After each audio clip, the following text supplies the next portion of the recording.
हमने कम से कम 50 और संकल्पों को पूरा करने की प्रशासनिक व वित्तीय अनुमोदन की प्रक्रियाएं जारी हैं, क्योंकि प्रशासनिक भी कहीं उसकी लेनी पड़ती है और वित्तीय भी हमें उसकी व्यवस्था खड़ी करनी पड़ती है। उस प्रक्रियाओं के लिए 50 और ऐसे संकल्प हमारे हैं जो उसके अंदर प्रक्रिया में हैं और जल्दी ही वो पूरे होंगे। हमें दृढ़ निश्चय के साथ आगे बढ़ रहे हैं।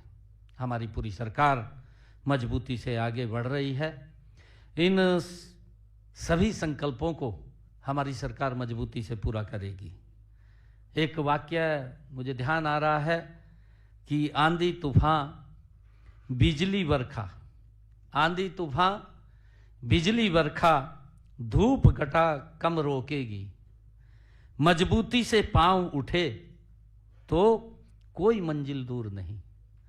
ये हमारी सरकार तीव्र गति से काम करने वाली सरकार है। हम अपने तीसरे कार्यकाल में प्रदेश के विकास और जन कल्याण के निर्णयों समय की जरूरत के अनुसार ले रहे हैं। जो भी कोई निर्णय है, आज की जो आवश्यकता है हरियाणा प्रदेश को, उस अनुसार हम निर्णय कर रहे हैं और नई नीतियां बना रहे हैं। इन 100 दिनों में जो निर्णय लिए गए और जो विकास के कार्य किए गए, उनका विवरण हमने अभी अपनी जो पुस्तक लॉन्च की है उसके अंदर पूरा का पूरा दिया है। और अगर आप उसके अंदर देखेंगे 100 दिन में जो हमारी बुकलेट छपी है उसके अंदर हमने सभी इनका चर्चा की है। आपको याद होगा कि मैंने पहली बार जब मुख्यमंत्री पद की शपथ लेते ही नागरिकों की समस्याओं और शिकायतों का समाधान के लिए समाधान शिविर लगाने शुरू किए, क्योंकि लोगों को जो समस्याएं होती थी उनको हमने अधिकारियों को, जिसमें हमारा उपायुक्त और पुलिस अधीक्षक, पूरे अधिकारी, सभी विभागों के अधिकारी समाधान शिविरों में सुबह 9 बजे से लेकर के 11 बजे तक आम जन की समस्या को वो सुनते थे, उसका समाधान करते थे। एक ही जगह पर व्यक्ति अपनी समस्या लेकर के आता था, उसका समाधान वहां पर निकलता था।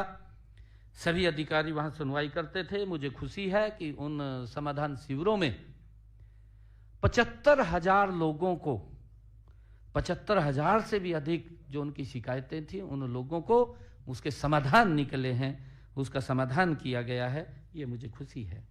और लोगों ने इस बात की मांग भी की है।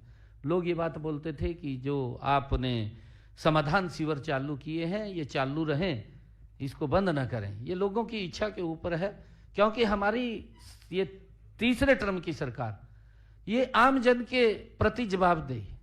अगर लोग कह रहे हैं कि ये चालू रहेगा तो चालू रहेगा, ये जनता के ऊपर है।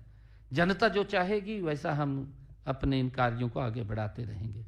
सबको यह भी विदित है कि मैं चाहे घर पर हूं और चाहे मैं कार्यालय में हूं या प्रदेश में कहीं पर किसी स्थान के ऊपर हूं या हरियाणा में, मैं दिल्ली के अंदर हरियाणा भवन में हूं, मुझे काफी संख्या के अंदर लोग अपनी समस्याओं को लेकर के मिलते रहते हैं। और मेरा खुला है कि जहां भी कोई चाहे मैं मिल लेता हूं।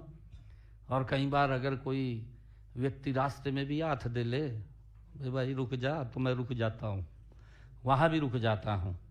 कोई भी हाथ दे ले, भी कोई समस्या होगी, कोई बात नहीं, किसी गांव के अंदर भी खड़े हो जाते हैं लोग, तो रुक करके उनकी समस्याओं को सुनता हूं। उसके लिए हमने एक पोर्टल भी बनाया है, जन संवाद पोर्टल, वो हमने बनाया है। उसके ऊपर वो समस्याओं वो हम उसके अंदर ऐड करते हैं।